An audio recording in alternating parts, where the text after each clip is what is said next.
Bonjour à tous les férus d'histoire. Bon, ravi de vous retrouver pour une nouvelle vidéo. Et puis aujourd'hui, je suis dans un cadre un peu particulier. On est dans un magnifique jardin. C'est un peu la genèse d'un jour d'histoire qui s'est fait dans ce jardin-là, puisqu'on a fait nos premières vidéos avec Pierre-Louis que vous avez ici. Bon, je vais vous le présenter juste après, mais voilà, en quelque sorte, c'est dans ce jardin que sont nées les premières vidéos d'un jour d'histoire il y a très longtemps.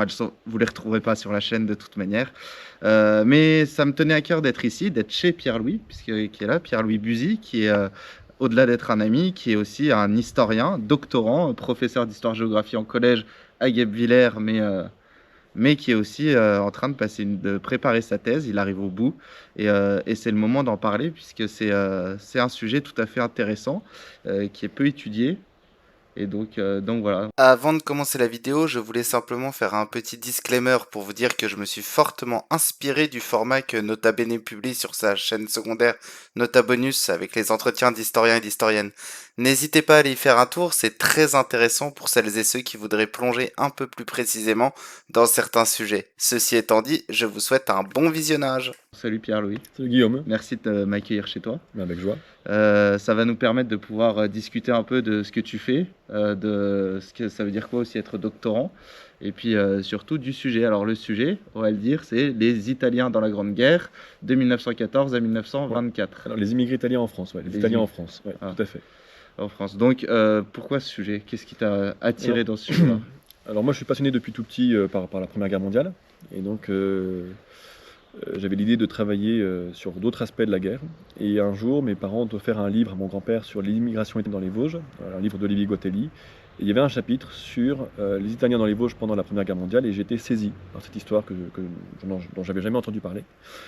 Et j'étais alors en classe préparatoire à l'école des Chartes, et après avoir passé le concours, je suis allé aux archives départementales des Vosges, je suis allé voir quelques dossiers d'archives, et j'ai été saisi, vraiment littéralement, par ces vies ordinaires, ces trajectoires personnelles d'Italiens qui avaient été saisis dans les archives, dont on gardait le nom. Ils étaient complètement oubliés, c'est des gens complètement, vraiment ordinaires, mais parce qu'ils avaient été à une manifestation antimilitariste, parce qu'ils étaient étrangers, qu'ils étaient dans un fichier pour étrangers, et ils étaient là, saisis, voilà, dedans, pour l'éternité, dans ces papiers. Puis quand j'ai vu, après que l'historiographie, c'est-à-dire l'histoire de l'histoire, il y a peu de travaux qui avaient été faits sur les étrangers. Au moment où j'entraîne mon master en 2013, il y avait très peu de travaux sur les étrangers en France pendant la Grande Guerre, notamment sur cela. J'ai dit, hop, j'y vais. Alors qu'il y avait une abondante historiographie sur l'immigration italienne, mais elle était très centrée sur ou le 19e siècle ou après la Première Guerre mondiale, avec l'immigration sous le fascisme, mais quasiment rien sur la période de la guerre elle-même. Oui, parce que du coup, les bornes chronologiques, c'est 1914, on comprend bien pourquoi avec l'entrée en guerre, etc. Mais ton sujet va jusqu'à 1924. Pourquoi 1924? Alors en fait, parce que depuis une bonne quinzaine d'années maintenant, je pense, mais peut-être un peu plus, les historiens de la Grande Guerre, dans la suite notamment des travaux de Bruno Cabane, affirment qu'on ne peut pas étudier la Grande Guerre en mode 14-18. Voilà. 18, c'est un armistice, il faudrait aller jusqu'à 1919 au moins pour les traités de paix. Mais en fait, la guerre, elle se poursuit d'une manière ou d'une autre, de bien des manières en fait, après les traités de paix. Et donc moi qui veux étudier l'expérience de guerre des immigrés italiens, comment la Grande Guerre change ou non leur place dans la société française et leur conscience de leur nationalité, la place de la Grande Guerre dans leur nationalisation, il fallait nécessairement que j'aille au-delà de la guerre, des bandes classiques, pour étudier la question de la démobilisation, comment les immigrés italiens qui étaient en France, qui sont rentrés en Italie pendant la guerre, comment ils reviennent en France après, comment ils réclament les pensions par exemple, comment ils entrent dans une logique de commémoration de la Grande Guerre, à la fois une mémoire qui est à la fois une mémoire en France et des commémorations franco-italiennes, et en même temps une mémoire propre. Comment vivent les veuves et les orphelins italiens en France, comment sont reconnus les anciens engagés volontaires, comment les sinistrés italiens, ceux qui étaient sur la ligne de front en France, qui reviennent en France, leur maison est détruite, comment ils sont dédommagés ou non. Et puis ça permet d'aborder, puisque l'Italie change quand même de régime à ce moment-là, avec l'arrivée au pouvoir du fascisme en 1922, comment le fascisme progressivement va prendre en main cette mémoire de la guerre, va mettre fin à certaines initiatives, notamment, mais il y a un texte qui est peu connu, mais moi qui m'interpelle, qui est en 1924, mai 1924, il est interdit, parce que Mussolini garde le titre de ministre des Affaires étrangères, donc ça montre bien que son importance, le sujet pour lui de l'importance de l'immigration, interdit ce texte aux colonies immigrées italiennes, c'est-à-dire les communautés italiennes à l'étranger, on parle de colonies à ce moment-là, donc comment ces communautés eh ben, n'ont plus le droit d'ériger leur propre monument aux morts. Tout doit passer par l'État. Voilà. Alors que depuis 1919, les colonies italiennes en France, et là c'est un phénomène qui est extrêmement intéressant à étudier, qui témoigne d'une affirmation d'une identité nationale, érigent des monuments aux morts pour rendre mémoire ou à leurs morts qui sont décédés sur le front italien à des centaines de kilomètres de là, ils n'ont pas les sépultures de leurs fils qui sont morts en Italie, ou alors pour rendre hommage aux Italiens qui sont morts en France. Voilà, et donc il y a plusieurs monuments qui sont érigés un peu partout en France par les colonies italiennes. Et en 1924, le gouvernement fasciste met un terme à ça. Et donc c'est très intéressant parce qu'à la fois le gouvernement fasciste veut célébrer l'italianité des immigrés italiens, et en même temps il met un frein clairement à une italianité qui ne serait pas construite sur le modèle fasciste, sur le modèle romain. D'accord, ouais, donc c'est pour ça que le choix de la Voilà. 1924, tu l'as choisi comme date de fin de Voilà. ton sujet. Alors si on revient au départ, l'immigration italienne, c'est pas quelque chose de nouveau en 1914, puisque dès la fin du 19e siècle, on a des immigrés italiens en France, dans les usines et notamment dans les régions industrielles en particulier, où ils travaillent certainement dans les mines, en tant qu'ouvriers. Mais quelle est leur situation à ces immigrés italiens en 1914? Donc, globalement, donc c'est vrai que l'immigration italienne est pluriséculaire. En France, il y a une présence italienne depuis des siècles. On peut parler sur les artisans, les Lombards, les artistes. On pourrait parler des grands noms comme Concini, Mazarin par exemple. Et puis, on a toute une présence qui arrive voilà, au 19e siècle, qui se diffuse. Ça devient l'immigration de masse, véritablement, à partir de la révolution industrielle. Et ces Italiens, les 3/4 d'entre eux sont situés à l'est d'une ligne imaginaire, Le Havre-Marseille. Et donc il y a des grandes... Donc on les estime en 1914 à peu près 1,5 million d'Italiens, ce qui fait d'elle la première nationalité étrangère en France, avec des colonies très importantes, donc dans les Bouches-du-Rhône, dans les Alpes-Maritimes, dans la région Lorraine. On compte à la veille de la guerre à peu près 60 000 Italiens par exemple. Marseille c'est 150 000 en elle-même, donc il y a des gros noyaux. Ce qui est intéressant, c'est que c'est une très grande diversité de profils. Alors tu as raison, parce qu'il y a une grande partie qui sont faites dans les usines, dans les mines. La plupart des chantiers de construction, c'est le maçon italien. Les ouvrages fortifiés de la région de Verdun, par exemple, sont faits par des Italiens. Mais on les trouve également dans d'autres secteurs. On les trouve dans l'hôtellerie, par exemple sur la côte d'Opale, dans les Alpes-Maritimes, dans certaines communes comme Beausoleil ou Nice, c'est 80% des boulangers qui sont italiens. Donc ça posera des questions au moment de leur mobilisation, parce qu'en fait, sans les boulangers italiens, il n'y a plus de boulangers. Voilà. Donc on les trouve dans un certain nombre de secteurs. Vous avez des pionniers de l'intégration, des pionniers de l'immigration, qui sont là depuis déjà le milieu du 19e, la fin du 19e, qui se sont installés, qui sont patrons, qui emploient d'autres Italiens, qui sont dans ce qu'on appelle des chaînes migratoires, qui font venir des Italiens de leur région d'origine. Donc il y a des cercles, voilà. Et puis la plus grande partie, c'est une immigration saisonnière. Voilà, on vient pour 3, 6 mois, 8 mois, 1 an, 2 ans, le temps de récupérer un petit pécule, et puis de le ramener ensuite en Italie. D'accord. Et tout ça. Alors, si on reprend, on va faire un peu de diplomatie, même si je sais que c'est pas le cœur de ta thèse, mais si on reprend un peu ce qu'on nous enseigne dans les livres d'histoire, les manuels d'histoire au collège, au lycée, etc., c'est que l'Italie, elle fait partie de la triple alliance en 1914, aux côtés de l'Allemagne et de l'Empire austro-hongrois, d'Autriche-Hongrie.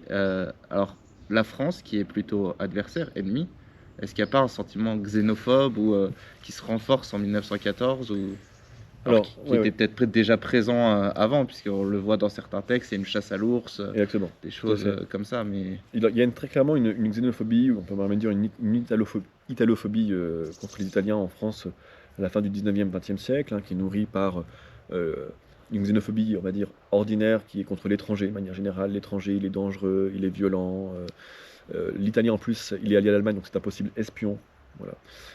C'est un anarchiste potentiel. On sait que 60% des anarchistes de la région parisienne à la Belle Époque sont italiens. Et on a un président, Sadi Carnot, qui a été assassiné par un anarchiste italien, Santé Casiro, en 1894.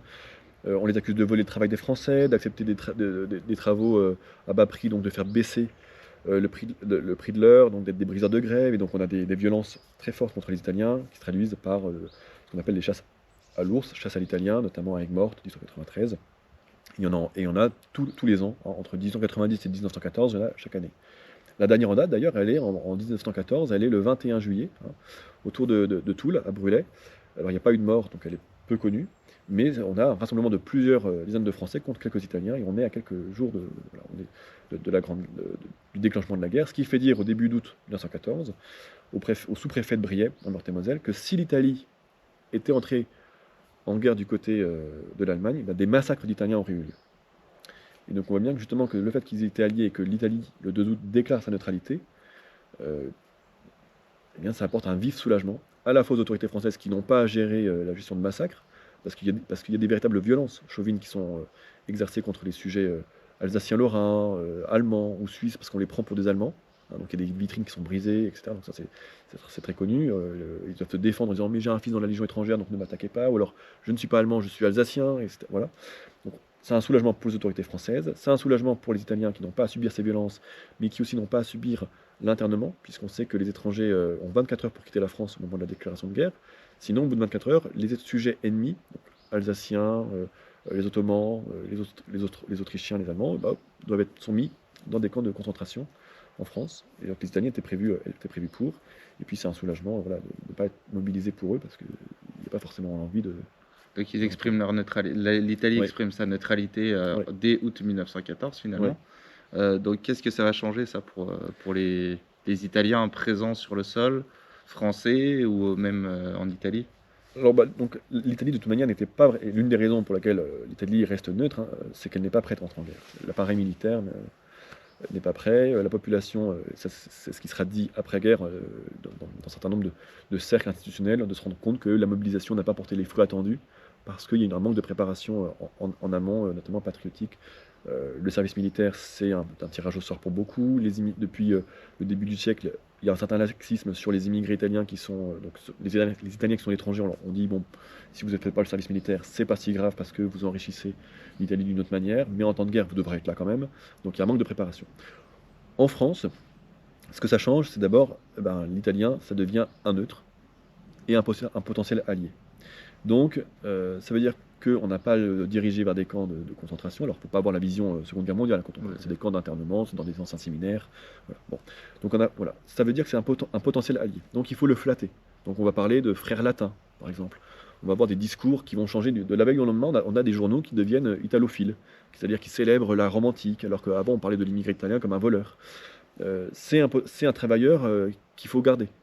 Parce que les hommes français, au cours de la guerre, hein, la France mobilise 8 millions d'hommes.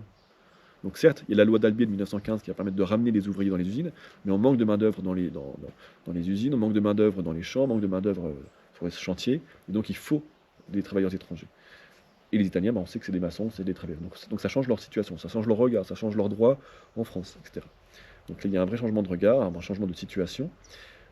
Et puis eux, par la suite, ils vont avoir une attitude qu'on peut résumer en 3 points, je dirais. La première, c'est 150 000 d'entre eux vont rentrer en Italie dans les premières semaines, parce que des chantiers ferment, des usines ferment, ils sont au chômage, parce qu'il y a la crainte de l'invasion allemande, parce qu'il y a la crainte de réflexes chauvins nationalistes en France, parce qu'ils n'ont plus de raison d'être en France, etc. Donc voilà, 150 000 prennent la route de l'exode. C'est un exode qui est impréparé, et par les autorités consulaires italiennes, les consuls qui doivent s'occuper des Italiens en France, et par les Français. Par exemple, on pensait qu'il y avait 6 000 Italiens à évacuer de Longwy.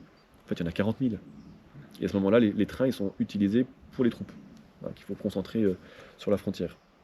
Donc malgré tout, les sous-préfets, les préfets, les maires vont avoir véritablement une réaction de solidarité à l'égard des migrants italiens. Ils vont véritablement, au fil des jours, organiser cet exode, qui était vraiment préparé. Deuxième attitude, les Italiens vont manifester clairement leur sentiment francophile envers les Français par des manifestations dans la rue. Mais finalement, est-ce qu'ils ont d'autres choix en tant qu'étrangers pour éviter la violence xénophobe, de montrer qu'ils sont amis de la France, multiplier les démonstrations aussi patriotiques en se proposant pour finir les moissons, en se proposant de collecter des fonds pour la Croix-Rouge française, en organisant un hôpital italien pour recueillir les blessés français, en s'engageant dans les formations sanitaires de la Croix-Rouge. Voilà, en promettant, on a un Italien je crois que c'est à Nice, il promet une somme pour le premier soldat qui enlèvera un drapeau allemand, par exemple. Donc voilà, donc on a des manifestations de ce type-là. Et puis la troisième, c'est l'engagement dans l'armée française au sein de la Légion étrangère.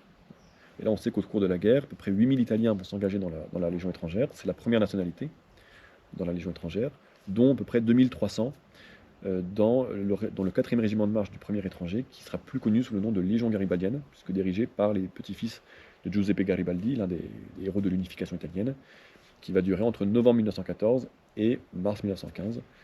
Alors ils vont être très héroïsés, on parlera même d'une Garibaldomania à un moment donné en France. Bon, ça ne se passera pas très très bien pour eux, mais c'est un peu l'attitude qu'ils vont avoir. D'accord, ouais, donc ils vont se battre. Oui. Et est-ce que leur apport est essentiel pour l'armée française ou ça va être plutôt un fait à part? Est-ce qu'ils vont être réellement importants sur le front ou... Alors déjà d'un point de vue idéologique ou de la propagande, c'est important pour la France de montrer finalement que ça conforte son idée qu'elle est dans la guerre de la civilisation du droit. Voilà. Elle défend la civilisation et le droit. La preuve, c'est que même les étrangers veulent combattre pour la France. Ça veut dire que la France, elle est agressée. Et ça, c'est important parce que dans l'entrée en guerre des Français, les travaux de Jean-Jacques Becker le montrent bien, les Français rentrent dans la guerre surpris mais résolus. Parce qu'il y a cette question de la défense de la France. Les Italiens, eux, ils vont pas les immigrés italiens notamment, quand ils entreront en guerre en mai 1915, il n'y aura pas la surprise, parce que justement il y a eu cette préparation pendant des mois qui devenait à un moment de plus en plus clair qu'ils allaient entrer en guerre, mais pas résolu. Bon. Donc le fait que les Italiens, et en plus ces frères latins, donc c'est la civilisation, rentrent en guerre, ça apporte un poids en plus. D'un point de vue militaire, les Garibaldiens vont être mis dans un point de jonction en Argonne, donc c'est un terrain compliqué ils ne seront pas seuls, ils vont combattre à côté de Français, et en fait, ils vont être globalement pas très bien perçus, parce qu'ils vont mal se comporter, disons, on a des archives qui sont très claires là-dessus, l'Italien qui reste dans les... Il y a un manque de préparation militaire très clair, ils partent à l'assaut des tranchées, et puis ils se rendent compte en fait que la tranchée qu'ils conquièrent, c'est une tranchée française, donc il n'y a pas de conquête, ils se font hacher par l'artillerie, par les mitrailleuses, donc il y a un apport militaire qui n'est pas décisif. 3 assauts, au cours de laquelle, ces 3 assauts, eh bien, un tiers des effectifs est hors de combat. Disparus, prisonniers ou morts, blessés. D'accord. Et donc on va dissoudre la Légion en mars 1915. Donc ils rentrent en... L'Italie, elle rentre en guerre. L'entre en guerre en mai 1915. Voilà. Mais eux, ils étaient déjà là, voilà, d'accord. Ouais. C'est-à-dire il y a 3000 Italiens qui sont déjà, pour des raisons diverses et variées, politiques, intégrationnistes, etc., sont rentrés dans la Légion étrangère et ont déjà combattu.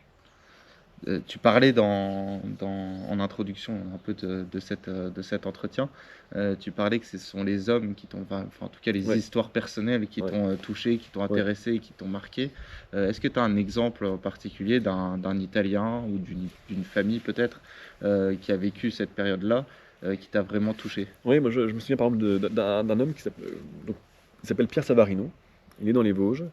Moi, j'ai découvert par hasard en étudiant les noms à consonance italienne sur les monuments aux morts, pour après voir est-ce qu'il y avait cette contribution des Italiens à l'effort de guerre et à la mobilisation, puisqu'on sait que les Italiens, c'est à peu près 1% de la population française en 1914. Donc je tombe sur cet homme-là, il s'appelle Pierre, voilà, il a 28 ans, moi j'en ai à peu près pareil, à ce moment-là, 28 ou 29 ans, il est dans les Vosges, moi aussi, donc il y a un siècle qui nous sépare, et je décide de voir son parcours. Donc je le cherche dans les recensements communaux de Gironcourt sur Brenne, qui est une petite commune vosgienne dans la plaine. Il travaille dans une verrerie. Il y a une quinzaine, 18 Italiens dans la commune, qui en fait sont plutôt des Françaises mariées des Italiens, qui ont perdu la nationalité française en se mariant, donc, mais qui n'ont aucun lien avec la péninsule, et puis les enfants de ces unions. Donc c'est vraiment une communauté italienne qui est très peu d'Italiens en fait. Et puis le 21 août 1914, il parcourt 20 km pour aller s'engager à la sous-intendance militaire de Neufchâteau et contracter un engagement volontaire dans l'armée française. En même temps qu'il y va, on voit, on tourne les pages, il y a aussi un Suisse, il y a un Alsacien, il y a un Français, il n'y a pas d'Italien. Donc il s'engage vraiment pour devenir français. Puisque la loi du 5 août 1914, à ce moment-là, la France promet la naturalisation à tout étranger qui s'engage pour la durée de la guerre. Oui, c'est ça. Qu'est-ce qui va pousser les Italiens à s'engager? Donc, on dit, il y a trois motivations. C'est l'engagement intégrationniste, donc, en vue de devenir français ou pour remercier la France. Lazare Ponticelli, le dernier poilu mort en 2008, il disait qu'il s'était engagé pour remercier la France de lui avoir donné du pain. La deuxième raison, c'est l'engagement politique, c'est-à-dire dans la lignée du héros des deux mondes de Giuseppe Garibaldi, pour lutter contre l'ennemi germanique, contre l'oppression des peuples, pour la République, pour des idéaux de la République ou humanistes. Et le troisième, c'est ce qu'on regroupe sous le terme des marginaux, pour prendre le terme du Berreriès, qui était le spécialiste des Garibaldiens. Donc tous ceux qui s'engagent soit pour fuir la justice, soit parce que sur la route de l'exode ou parce qu'ils ont une situation professionnelle qui dépérit, ils s'engagent pour la gamelle, entre guillemets, c'est l'expression qui va leur être reprochée d'ailleurs, ou alors ceux qui ont un affect ou un goût pour la guerre elle-même. C'est-à-dire il y a le côté aventurier, le côté belliqueux, ils s'engagent là-dedans. Donc c'est un peu les trois raisons.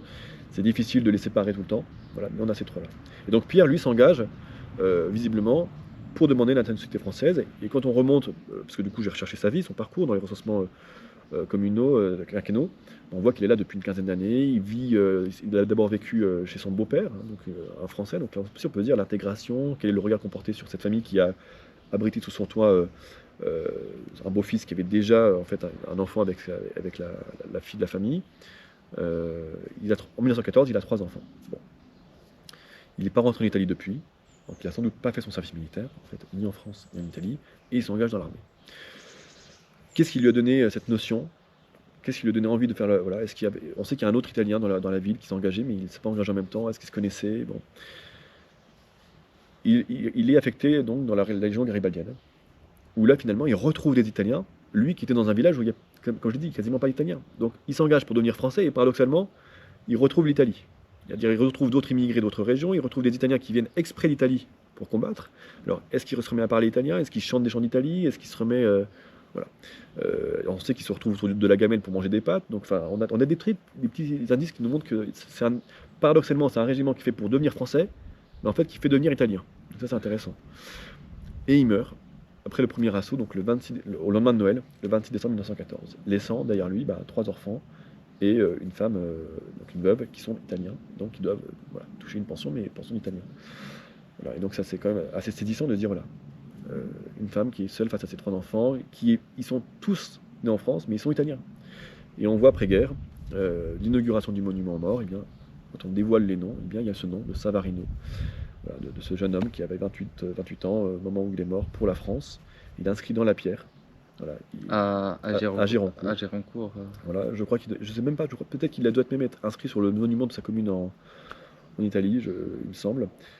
Et la famille assiste, hein, elle est là à la cérémonie. Et on voit, parce qu'on sait qu'elle est encore là en 1921, et là on voit la fille de Pierre a eu un enfant. Elle l'a appelé du nom de son père, hein, Pierre aussi. Et la famille est redevenue française. Voilà. Et donc ça, c'est pour les soldats, par l'exemple de Pierre Savarino, c'est pour les soldats qui sont sur le front, qui se battent. Et quel est le rôle des immigrés à l'arrière, peut-être?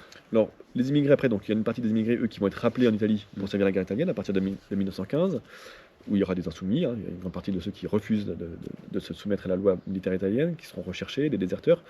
Mais surtout l'apport des Italiens, ils vont être mobilisés dans 2 points. Le premier, c'est tout ce qui est l'aspect économique, donc dans les champs, dans les usines. Donc là, on fait appel à une main-d'œuvre italienne. La France cherche une main-d'œuvre italienne. Donc, pour la première fois, l'État s'engage dans le recrutement. C'est-à-dire, depuis le début du siècle, l'Italie, de plus en plus avec la France, fait des traités, des conventions pour la protection de ses travailleurs étrangers. Mais la France, l'État, se cantonne à être un instrument, disons, d'organisation, non pas d'organisation de l'immigration, mais de s'assurer de surveillance par les textes, notamment de la loi de août 1893, par exemple. Voilà. Mais elle ne recrute pas.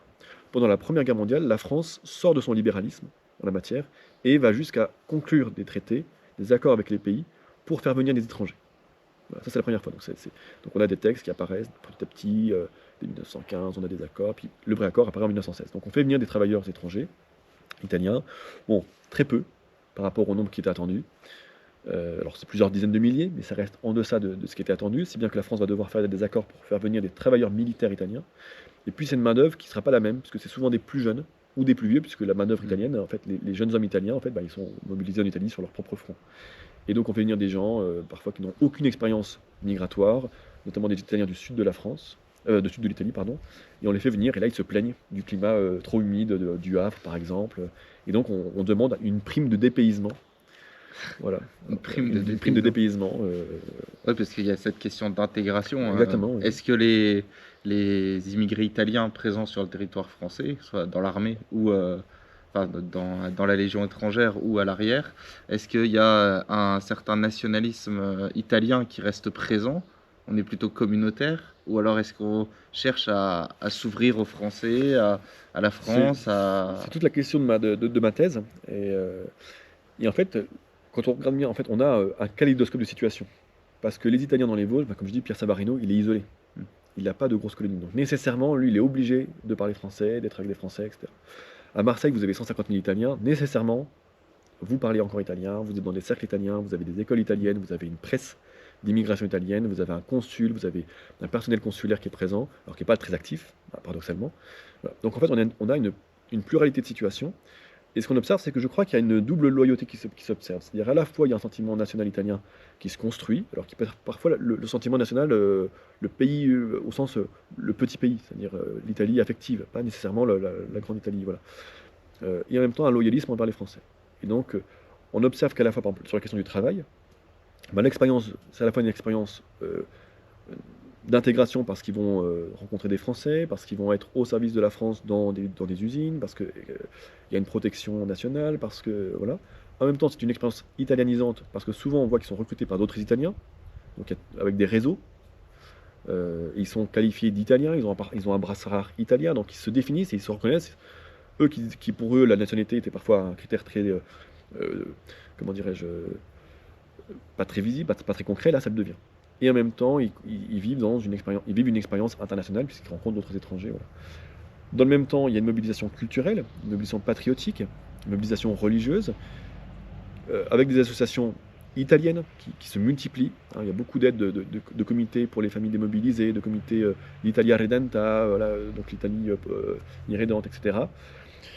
Donc on a la constitution d'un sentiment, il faut être fier italien, et en même temps, on voit ces comités sont nécessaires parce que les colonies italiennes sont moins nombreuses, parce qu'il y a une grande partie qui sont mobilisées, qui rentrent en Italie. Donc les colonies se resserrent, et forcément en se resserrant, elles ont un sentiment qui se recrée, qui se concrétise, de solidarité, de fraternité. Et dans d'autres lieux, cette restructuration des colonies entraîne un plus grand rapprochement avec les Français.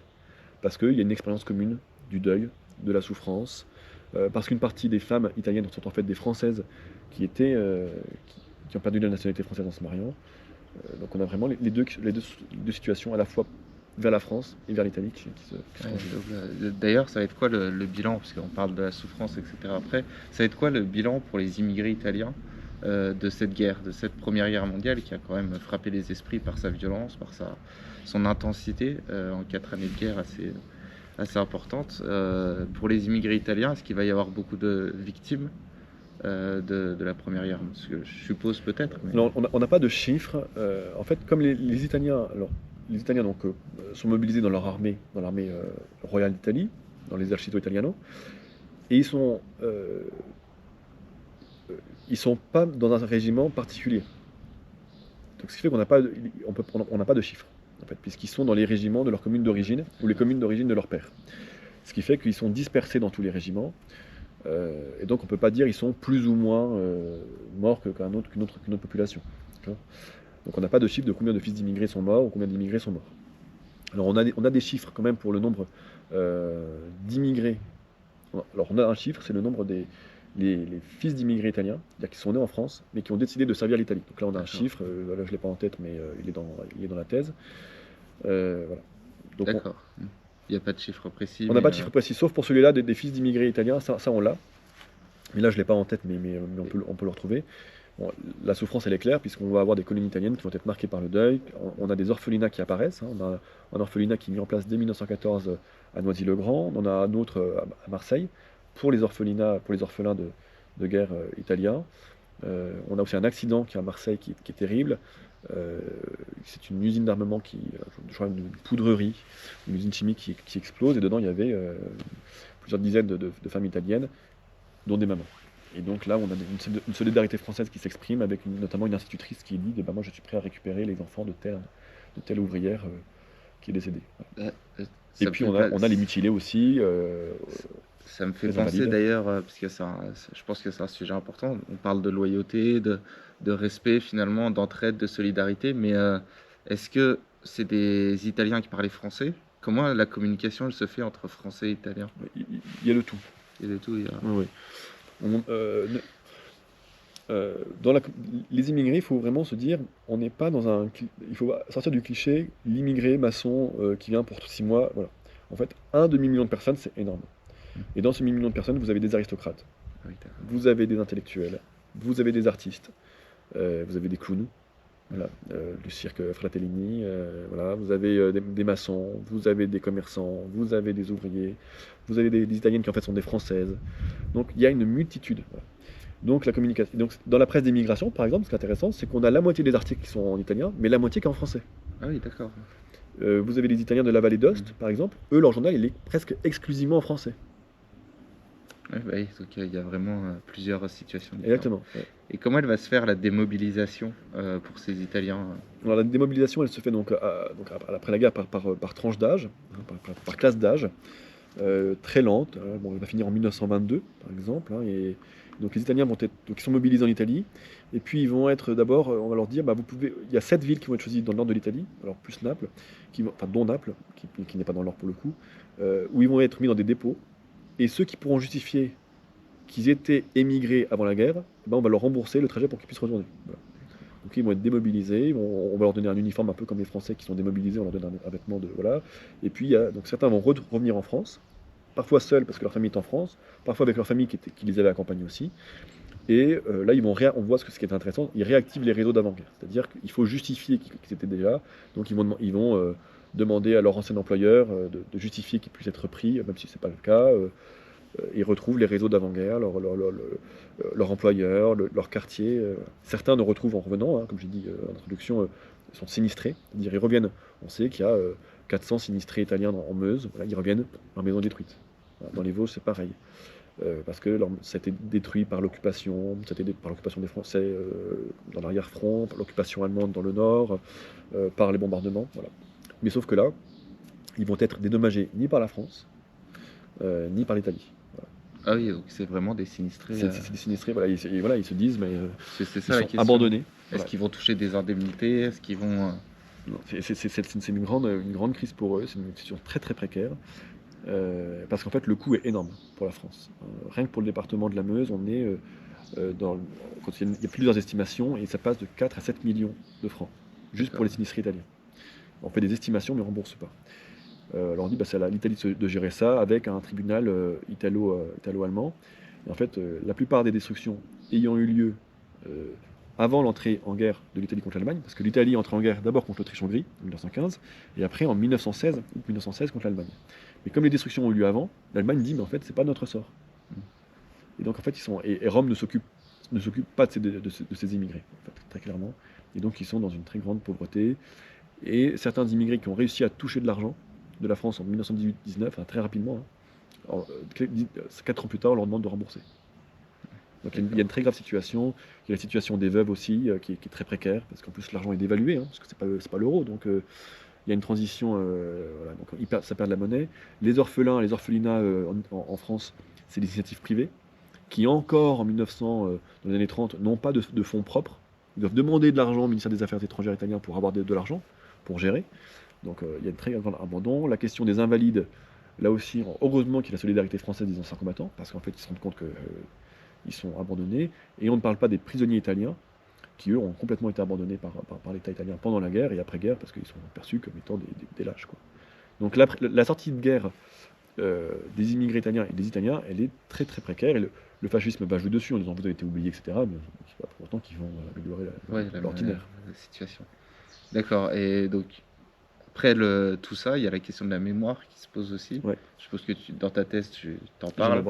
Voilà. Et comment est-ce qu'on fait mémoire d'une population sinistrée comme les immigrés italiens? Alors, les immigrés italiens, c'est intéressant, la Grande Guerre contribue vraiment à leur nationalisation dans la mesure où, en tout cas, à rendre visible et où ils expriment clairement leur identité nationale.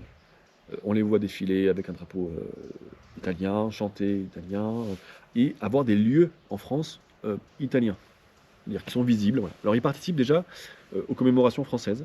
Ça, ils sont invités, ils participent. Alors Il y a une grosse tension qui est liée en 1919 parce que l'Italie se sent flouée lors des négociations de traité de paix, lors de l'affaire, ce qu'on appellera l'affaire de Fiume, qui est une ville que les Italiens veulent reconnaître, veulent qu'elle soit reconnue comme italienne, donc ils vont se sentir lésés, et donc il y aura des conflits vraiment en France là-dessus. Mais ils participent aux commémorations du 11 novembre. L'armistice italien est du 4 novembre. Donc, et souvent, l'armistice de Rotonde, de Compiègne, est le 11. Donc on a des commémorations communes. Ils érigent leur propre monument.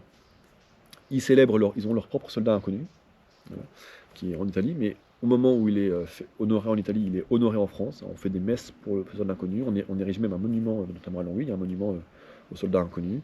Donc ça, il y a une vraie mémoire de guerre qui est très intéressante, qui est à la fois nationale, parce qu'il y a deux cimetières italiens en France, le cimetière de Soupir et de Bligny. Il devait y en avoir un troisième qui finalement n'a pas été fait.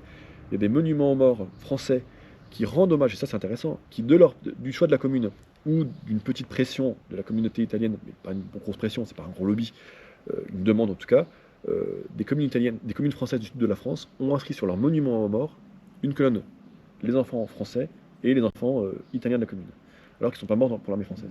Donc, mais ça c'est intéressant de voir qu'il y a quand même, par rapport à la xénophobie d'avant-guerre, c'est quelque chose qu'on n'aura jamais vu.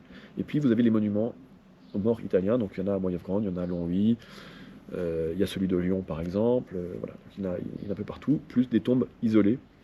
Il y en a à Dijon, il y en a à Menton, où les Italiens vont rendre hommage, jusqu'à ce que le fascisme dise en fait c'est nous qui donnons le là de la mémoire, puis ils vont essayer progressivement de fasciser les associations d'anciens combattants italiens qui là aussi sont très multiples, hein. Dès 1919, il y a plein de comités d'anciens combattants, les démobilisés italiens se regroupent en associations, puis progressivement vont rejoindre les associations officielles nationales qui, elles, vont être noyautées par les fascistes.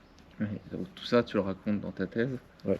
Il doit y avoir aussi des points qu'on n'a pas abordés Ah bah là, oui, mais oui, c'est forcément, c'est combien de pages à peu près? Moi, je pense que il faut que je sois en dessous des 600. Là, je suis déjà au-dessus, mais il faut que je sois en dessous. Ouais. Ça nécessite des heures de recherche. De recherche, ouais. Et du coup, sur quoi tu t'es appuyé, sur quelle source tu t'es appuyé pour collecter toutes ces informations? Alors oui, tu as raison, hein. L'histoire, hein, c'est d'abord un travail de thèse, un travail de recherche. On ne collecte pas des choses qui ont déjà été dites par les autres et on fait une synthèse, on fait une thèse. C'est-à-dire qu'on doit faire une vraie recherche. Et la recherche se fait sur des archives. Et donc moi, les archives, elles sont dispersées et multiples parce que l'histoire contemporaine, il y a tout comme archives. Donc moi, mes premières archives, vous avez des archives municipales, donc qui sont des archives que certaines grandes villes ont. Donc moi, il y en a une vingtaine. Ça, c'est le premier niveau. Les principales archives que j'ai, moi, c'est les archives départementales. Donc j'aurais pu me satisfaire de faire 2, 3, 4 départements, voilà, Alpes-Maritimes, Bouches-du-Rhône, Meurthe-et-Moselle, la région parisienne et Lyon. Voilà. Mais moi, j'ai décidé d'en faire à peu près 20, 25. Donc j'ai un grand panel, ce qui permet de voir la diversité des situations dans des départements ruraux comme la Haute-Saône, la Meuse, mais également où il y a très peu d'Italiens, mais voir comment justement est l'accueil de l'Italien dans un département qui est peu habitué, et puis à l'inverse, voir des communautés comme en Savoie, en Haute-Savoie, Meurthe-et-Moselle, dans les Bouches-du-Rhône, en Isère, etc. Donc les archives départementales, dedans on a les rapports, les correspondances, les enquêtes des préfets, des sous-préfets, des commissaires spéciaux de police, des lettres anonymes qui dénoncent des Italiens, des enquêtes, des recensements, des photographies, des lettres d'Italiens qui demandent à être aidés, à avoir un emploi, des cartes d'identité. Donc on a une masse de documents impressionnante, la recherche des insoumis, des déserteurs italiens aussi. Donc on a plein de rapports sur tout. C'est une masse de documents énorme. Ça c'est le niveau départemental. Après on a les archives nationales. Donc là, à Paris, vous avez les archives à Vincennes, les archives de l'armée par exemple. Vous avez les archives du ministère de l'armement à Pierrefitte en Seine-Saint-Denis. Vous avez les archives à Nantes, les archives de l'ambassade de France à Rome. Vous avez les archives des hôpitaux, puisque les Italiens ont créé 2 hôpitaux en France pendant la Première Guerre mondiale, pour soigner les Italiens et les Français. Voilà. Et puis vous avez la même chose en Italie. Voilà, on a les archives pareilles des provinces, on a les archives... donc dans chaque province il y a ça. Vous avez les archives de certaines de personnalités politiques. Par exemple, Luigi Luzzati, qui est un ministre italien qui sont à Venise. Vous avez les archives de certaines institutions comme l'association Humanitaria, une association socialiste d'aide aux migrants. Il y a l'Opéra Bonomelli, une association catholique. Vous avez les archives de consuls dans certains dépôts d'archives. Voilà. Et puis vous avez les archives nationales italiennes. Donc l'archive, par exemple, à Rome, les archives de l'État, les archives du ministère de l'Intérieur, les archives du ministère des Armées, enfin de la guerre, les archives, surtout moi que j'ai consulté, les archives du ministère des Affaires étrangères, où se trouvent les rapports de l'ambassade d'Italie en France, à Paris, qui concentre les archives des consulats. Tu t'es rendu en Italie, quoi. Je me suis rendu en Italie, puis pour rajouter à ça la presse nationale française Ah oui, italienne ouais. et la presse d'émigration, plus la particularité, moi j'ai aussi fait des recherches auprès de descendants d'immigrés. D'accord, ouais, mais ça t'a pris quand même plusieurs années. Plusieurs de années, faire ça. ouais. Tu dis depuis 2013 à peu près, tu collectes, c'est ça? Depuis... Alors, ouais, il y a eu mon master 2013-2015. Mhm. Après, je suis devenu prof, donc j'ai mis un peu la recherche en mode pause. Et puis, et puis en fait, je me disais toujours, un jour, je ferai une thèse. Et donc, quand j'étais en vacances dans un lieu, j'en profitais pour passer une journée, une demi-journée dans des archives départementales et amasser. Voilà. Et après, ça fait 3 ans que je suis en thèse et je vais soutenir là. Mais j'ai amassé depuis plusieurs années déjà ce matériau. Et tous tes déplacements, là, ça nécessite des fonds. Comment est-ce que tu gères un peu tout ça en tant que doctorant? Alors moi, je reconnais que je l'ai très mal géré, parce que c'est motivé par la passion. Et donc en fait, comme j'ai dit, la plupart de mes déplacements, enfin un grand nombre de mes déplacements ont été faits avant mon inscription en thèse, donc payés par mon salaire quoi, de prof, donc sur mon temps libre. Une fois qu'on est doctorant, en fait, on a la possibilité de recevoir, alors certains ont un contrat doctoral, ceux qui n'ont pas de contrat doctoral, on peut demander, même ceux qui l'ont, demander une aide à la mobilité. C'est-à-dire, on fait une demande auprès de notre laboratoire de recherche, donc moi je remercie particulièrement le CRUL, voilà, où j'ai fait une demande pour me financer le voyage justement dans ces dépôts d'archives en Italie. Et donc on demande pour une certaine somme et on a cette somme. Le CRUL, c'est Le CRUL, c'est le centre de recherche régional de l'Université de l'Université Lorraine, c'est ça? Lorraine, voilà. D'accord. Ok. Donc c'est le laboratoire d'histoire de l'Université de Lorraine. Voilà. Donc on a des aides à la mobilité à la fac. Et puis après, on peut solliciter aussi une bourse auprès de certaines institutions. Et moi, j'ai la grande chance, et je remercie encore ces institutions, d'avoir touché il y a 2 ans, enfin, l'année dernière, une bourse de l'École française de Rome, donc qui m'a permis d'aller à Rome pour la première fois dans les archives. Donc, je connaissais déjà Rome, mais je n'avais pas fréquenté les archives, et ça a changé ma manière de percevoir mon sujet. Et de consulter ces archives de la consulta, donc les archives consulaires. Puis j'ai pu avoir un deuxième séjour par la suite, et récemment j'ai eu la bourse Gerda Henkel du Centre de recherche internationale sur la Grande Guerre de l'Historial de Péronne, en partenariat avec le département de la Somme et l'Université de Picardie-Jules Verne, qui me permet là aussi de financer un dernier séjour. D'accord, mais pour toucher ces bourses, c'est soumis à condition. Tu Voilà, dois il y a un publier, dossier. je pense que tu as un dossier. Alors tu il y a dois faire il y a un dossier, hein, clairement, donc on présente avec plus son CV, qui montre le sérieux de la candidature et le bien fondé de la demande de recherche. Voilà, et puis c'est vrai qu'à côté et ça c'est un peu la difficulté aussi quand on est doctorant, on doit valider à côté des ECTS, des crédits. En fait, et dans les crédits, il y a un certain nombre de formations qu'il faut valider, ce qui est assez compliqué parce que moi en plus je suis prof à côté, donc mon temps libre est assez restreint. On doit valider aussi un certain nombre de crédits dans la valorisation scientifique, et donc il est demandé aux doctorants de faire des publications dans des revues, de faire des communications dans des colloques ou des journées d'études. Et donc, c'est ce qui va me permettre de dire aux spectateurs, aux viewers, qu'en description, je vais vous mettre une liste de toutes les publications que Pierre-Louis a pu faire, puisque ça peut vous intéresser aussi d'aller voir au-delà plutôt que cette vidéo qui fait juste un panel, hein, qui explique quelque chose, de pouvoir rentrer plus précisément dans ce sujet des immigrés italiens dans la Grande Guerre, et puis plus général sur la Grande Guerre. Tu fais aussi des choses, Ouais. voilà, tu t'intéresses pas qu'à ça, donc c'est bien d'aller voir ça. Donc en description, vous pourrez les retrouver. Tu me donneras la liste et puis on fera ce qu'il faut. Je crois qu'on a fait le tour de pas mal de choses là.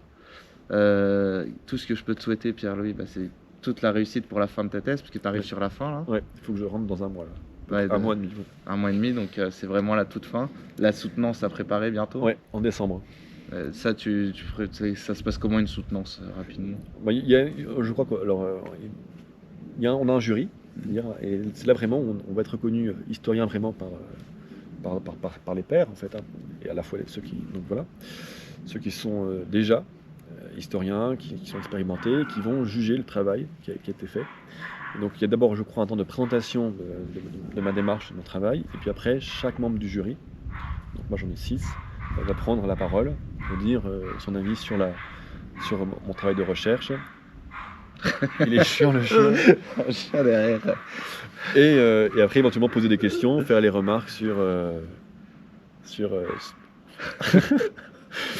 voilà, ce qui aurait pu être fait ou ce qui est très bien et comment ça peut se poursuivre après sur un autre projet. Parce que l'idée, je crois, quand on valide une thèse, qu'on devient docteur en histoire, c'est pas la fin de l'histoire.